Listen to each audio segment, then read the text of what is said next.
Hi అండి అందరికీ, ఎలా ఉన్నారు? ఈ రెసిపీ మాత్రం మా డాడీ చేసిండు, కానీ ఫస్ట్ నుంచి అయితే క్లిప్స్ తీసుకోలేదు.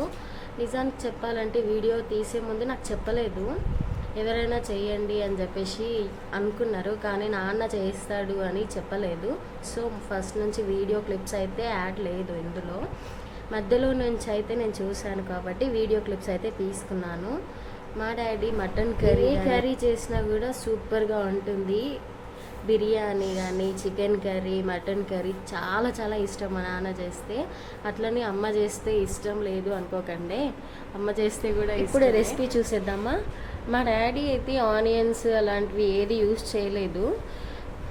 గిన్నె తీసుకొని అందులోకి ఆయిల్ వేసుకొని అలాగే కడుక్కున్న మటన్ని కూడా వేసుకొని ఒక 5 మినిట్స్ నూనెలో బాగా ఫ్రై చేసుకోవాలి. నెక్స్ట్ అందులోకి ఒక 5 మినిట్స్ బాగా వేగిన తర్వాత అందులోకి కొంచెం పసుపు, ఉప్పు కూడా వేసుకొని ఒక 2-3 మినిట్స్ అలాగే ఉంచండి.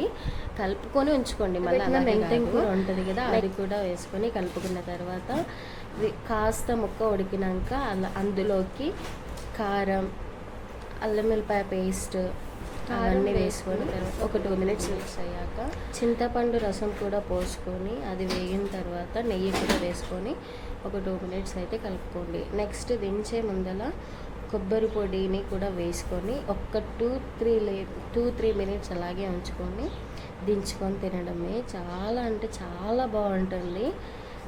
ఆ రోజు చాలా తక్కువ తిన్నాను.